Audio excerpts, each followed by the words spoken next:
When I got laid off, I didn't scream or punch drywall or spiral into a TikTok rant like half my generation seems to. I just sat in my 2007 Volvo station wagon, the one with the weird AC smell and a glove box full of expired granola bars, staring at the building I'd just been escorted out of like it had ghosted me after a 2-year relationship. Due to restructuring, they'd said. Corporate speak for. We found a cheaper guy who wears the same blazer and nods better in meetings. No severance. No farewell lunch.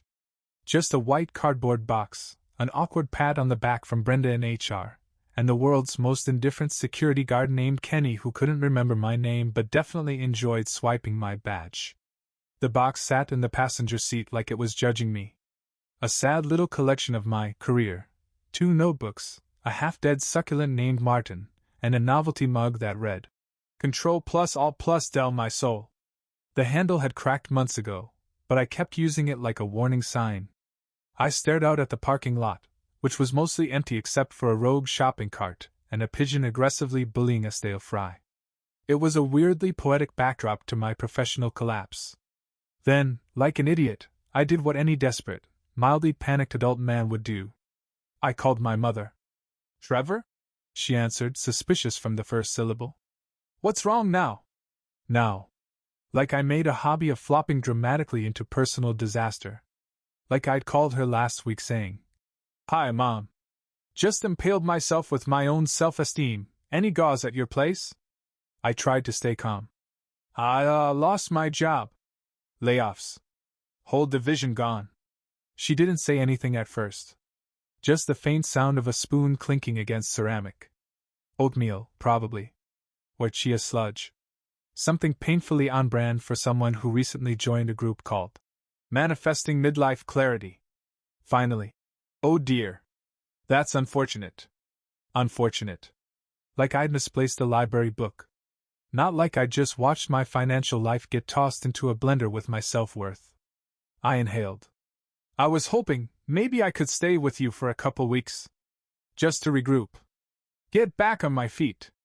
The silence that followed was louder than her words. Then she gave me a line that would tattoo itself onto the inside of my skull. This isn't a charity, Trevor. I blinked. It's your house. Yes. My house. My space. And I've just gotten used to the quiet, you know? The guest room is my meditation room now. Plus I've got my yoga routine, and I'm hosting a kombucha workshop next weekend. I waited for the punchline. There wasn't one. You're hosting a kombucha workshop, I said flatly. Well, co-hosting. Carol's doing the Scobie segment. Of course. Because nothing screams. You can't crash here.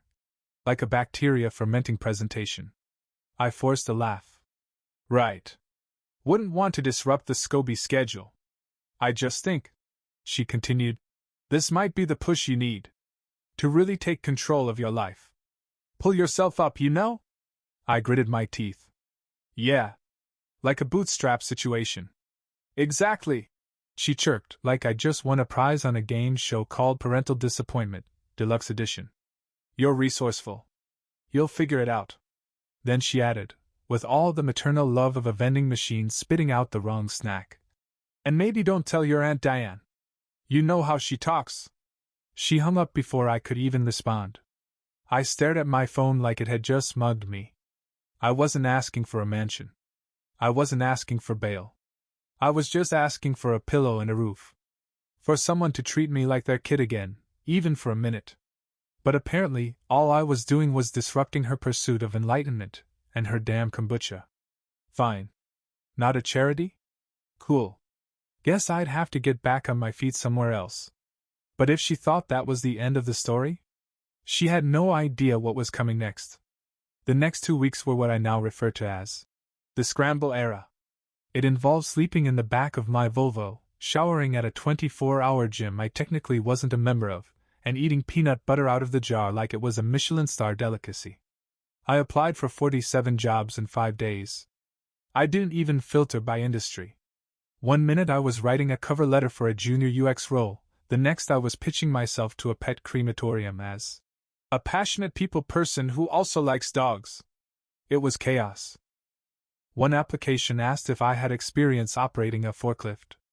I clicked yes. I did not. Every rejection email hit a little harder than the last. Most were polite. Some were just automated ghosts that said, "Thank you for your interest," and then vanished like a bad date.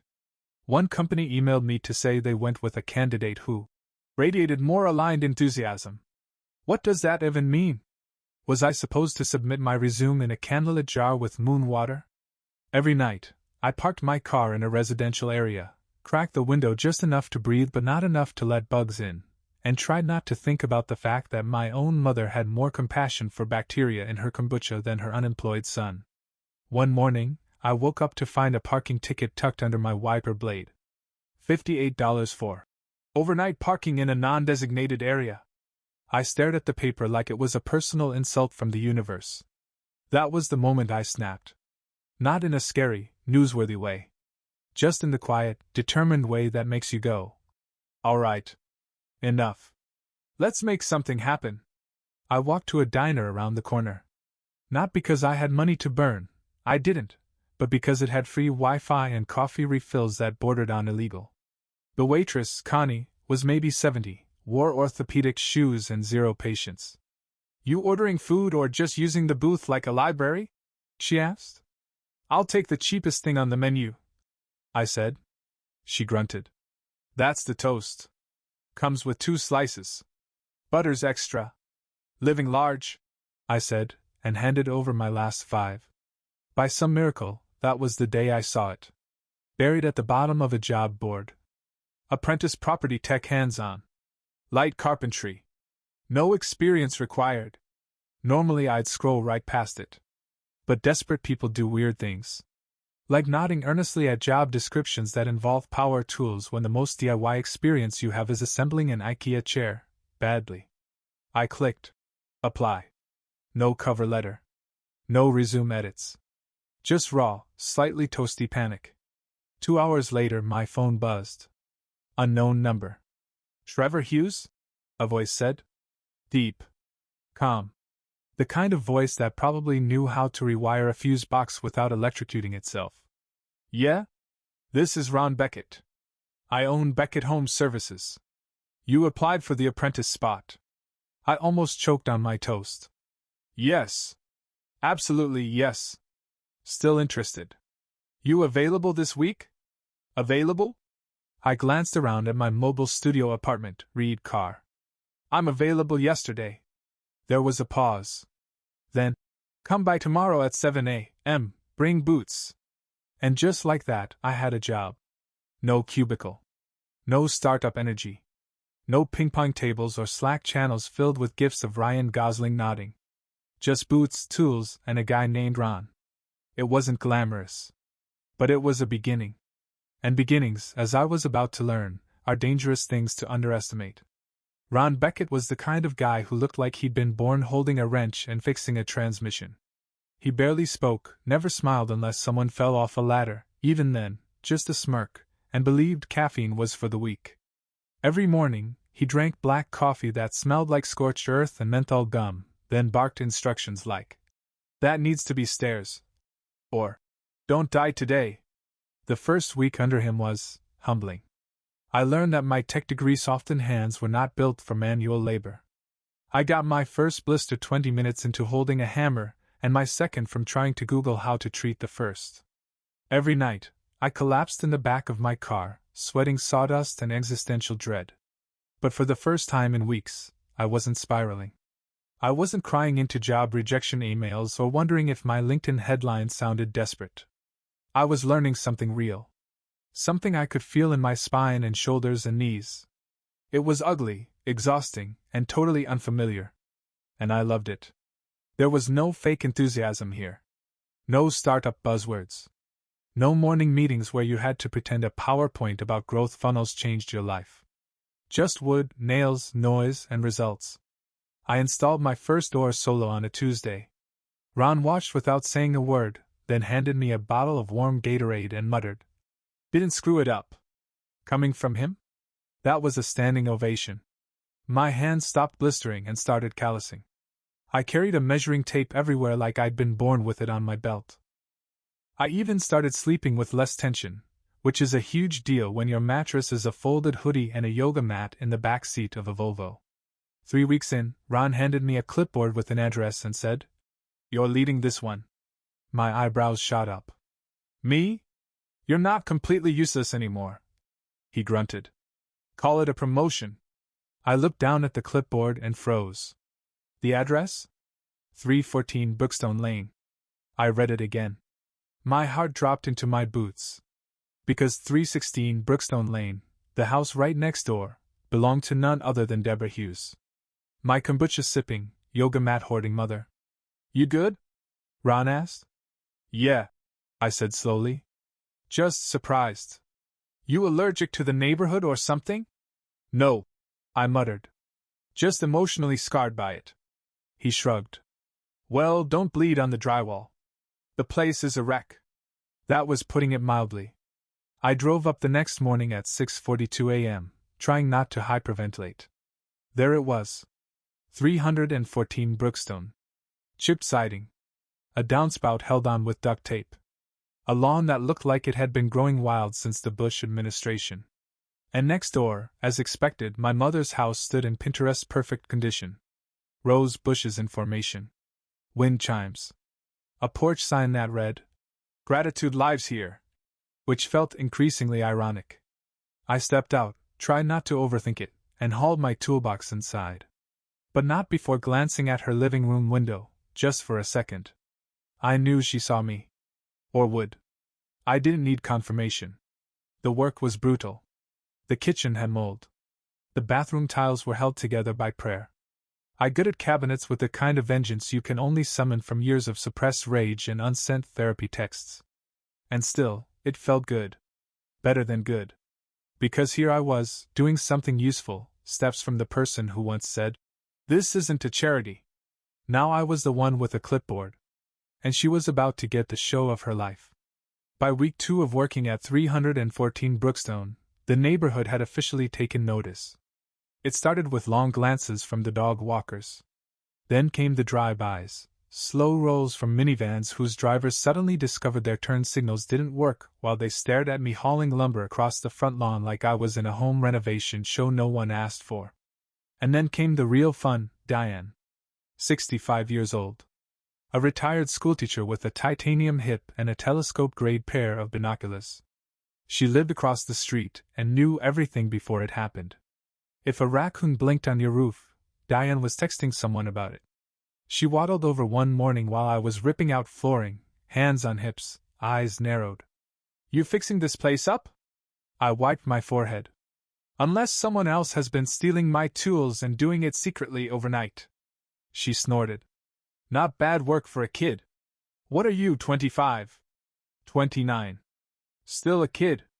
What's the plan? Flip it? Rent it? Sell it to those yuppies with the food truck?" I shrugged. "Just fixing it. I work for Beckett Home Services." Oh, Ron's boy. That's what I'd become. Ron's boy. Could have been worse. She leaned in conspiratorially. "You know the woman next door?" My heart stuttered. "You mean Deborah?" "Debbie, yes. Bit frosty, that one. Always waving like she's running for mayor."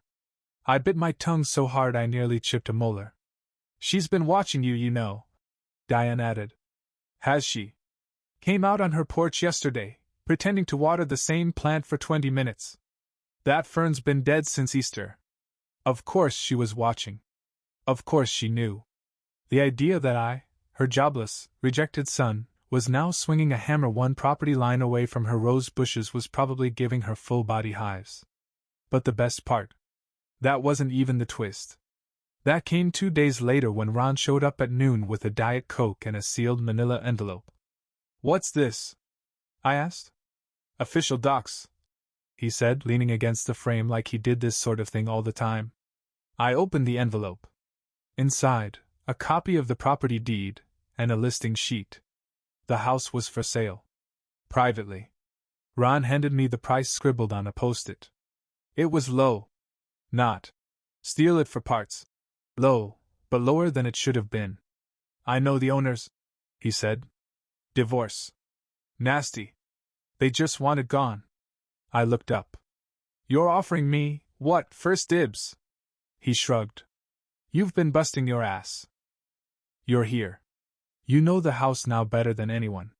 Figured I'd let you know before the realtors start circling. I stared at the number. My stomach flipped. It wasn't cheap, not for someone still brushing drywall out of his socks at the gym, but it wasn't impossible either.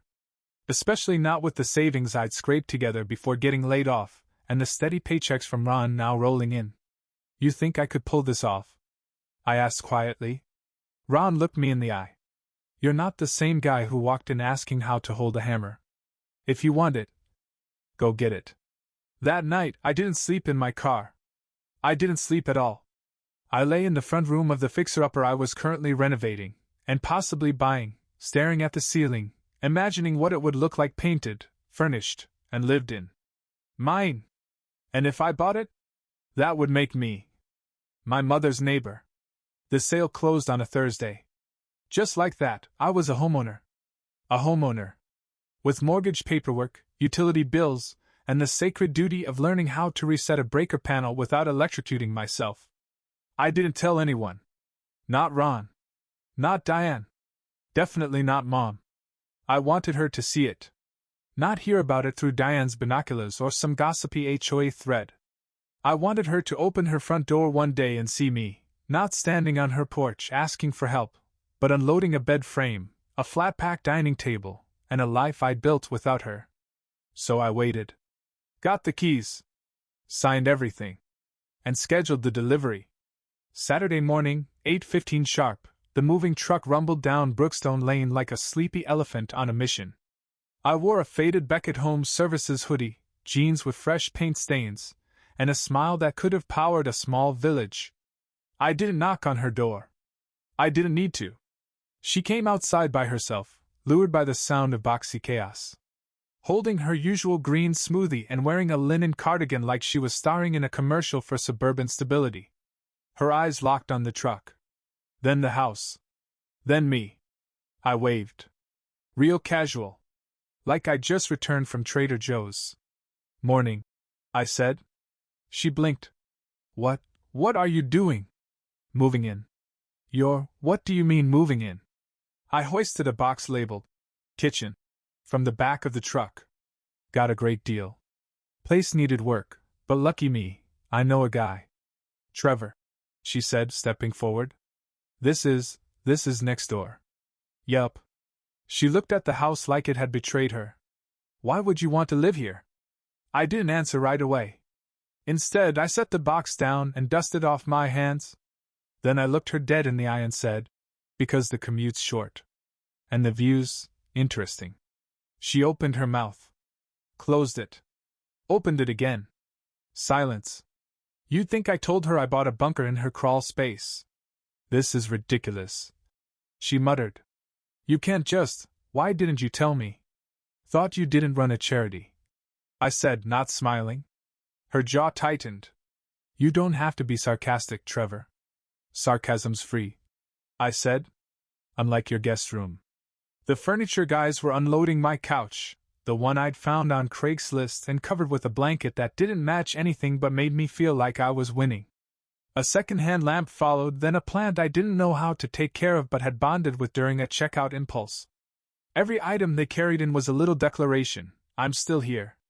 I figured it out. And I didn't need your kombucha-scented permission. She stood on her porch, arms folded, lips pursed like she was tasting something sour. You know people are going to talk. Let 'em, I said. They always do. Then I turned back toward the house. My house. The one I'd renovated, earned, and just dropped a down payment on without a single call to Mom's emergency line. And in that moment, surrounded by bubble wrap, bruised cardboard, and the echoes of her silence, I realized something. She didn't kick me out. She set the stage. And now? I was stealing the whole damned show. It didn't take long for the neighborhood rumor mill to kick into overdrive. By Monday morning, Diane, unofficial mayor of Brookstone Lane, was already on my porch with a tray of brownies that tasted like freezer burn and passive curiosity. You really bought it. she said, peering over my shoulder like she expected to see a mattress on the floor and a box of sadness in the corner. Keys and mortgage, I replied, lifting one of the brownies like it was evidence. And apparently baked goods. She leaned in slightly. Your mom's been on the phone a lot. Told Carol you strategically ambushed her. I raised an eyebrow. Didn't know you could ambush someone with a down payment. Diane smirked. I didn't say it made sense. Apparently, my existence had become the week's top drama. I was the plot twist no one saw coming. Mom, in her circles, had always played the role of the graceful matriarch, yoga, houseplants, unsolicited advice about chia seeds. Now she was the woman whose unemployed son had moved in next door like a real-life plot from a mid-tier Netflix series. She didn't say anything for 3 days. And then the waving began. First it was casual. Driveway to driveway. A quick smile and a fluttering hand as if to say, "We're fine. Everything's fine." Then came the strategically timed trash can rollouts, just as I was leaving. The coincidental mail checks. She once walked outside at 7:30 a.m. in a silk robe and sandals, holding a potted basil plant like she was in a European commercial for inner peace. And then, on Saturday, she came over. Uninvited. Holding a succulent in a ceramic pot that read, "Grow through what you go through" in cursive. "I thought you might like something green for the windowsill," she said. I looked at the plant. Then at her. Then back at the plant. "You do know I'm not 12, right?" She chuckled too brightly. "It's just a little housewarming thing." "Thanks," I said, stepping aside to let her in, more out of reflex than generosity. She looked around, eyes scanning the modest furniture, the paint job, the half-unpacked boxes, and I swear, her nose twitched.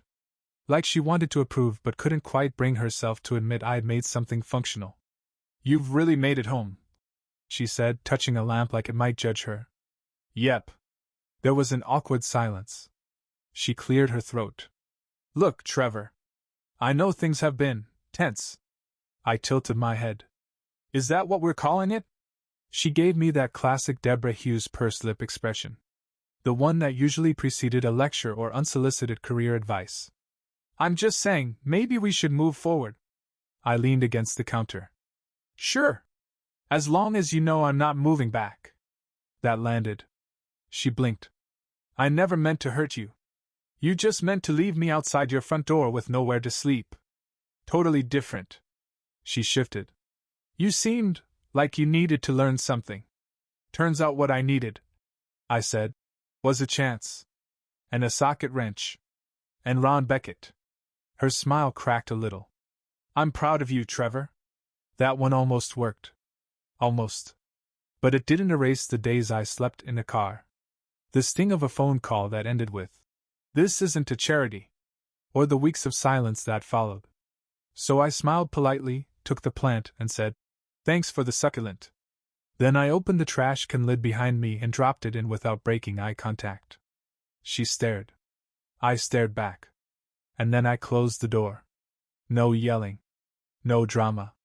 Just a simple, clean gesture that said exactly what I needed it to. This door only opens for people who want me here. I didn't throw a party to prove anything. Okay. That's only 70% true.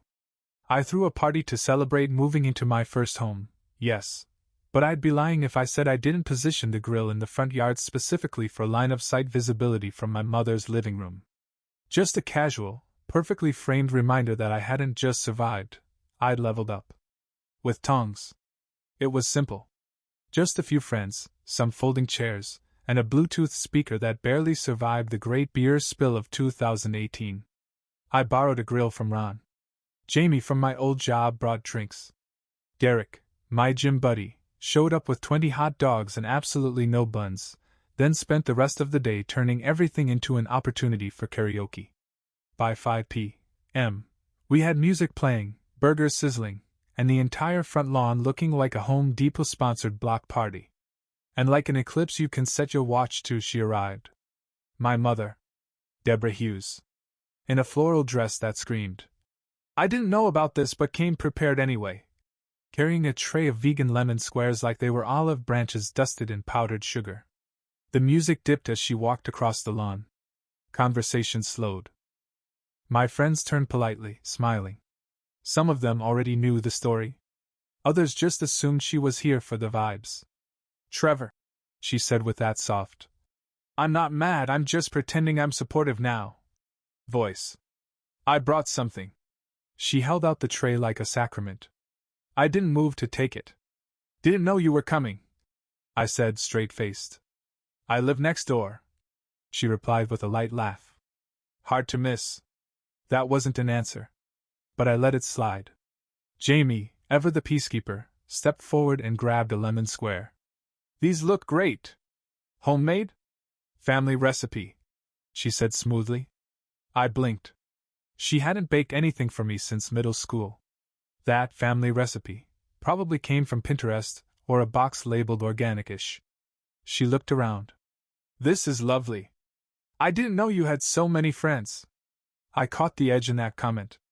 So did Derek, who shot me a quick side-eye and shoved a hot dog into his mouth before he said something regrettable. Then she stepped forward slightly, her voice lifting just enough to address the group. "I just want to say how proud I am of Trevor. What he's done, it's impressive. He's worked hard, rebuilt everything from scratch. Not everyone has that kind of strength." Everyone smiled politely. Someone clapped. I think it was Diane. And just like that, the floor was hers. The matriarch. Deborah, the supportive mother who raised a fighter. Except she hadn't. She hadn't returned my call that night. She hadn't texted. She hadn't even offered a blanket. And now here she was, delivering closing remarks like she'd sponsored the entire comeback tour. I cleared my throat and raised my red Solo cup. To the people who actually checked in. Who didn't just show up when the music was playing and the lemonade was cold. The ones who believed in me when I was sweaty, broke, and covered in drywall. I smiled. Cheers. Silence. A long, awkward beat of it. Then Derek clapped. Loud. One of those hell yeah claps. And everyone followed. Mom held her smile, but it had cracks now. She looked down at her lemon squares like she might take them back. Instead, she placed them on the table, dusted imaginary crumbs off her hands, and excused herself. She left after 15 minutes. Said something about prepping her meal plan for Monday, and walked back across the lawn like a retreating politician whose campaign just tanked.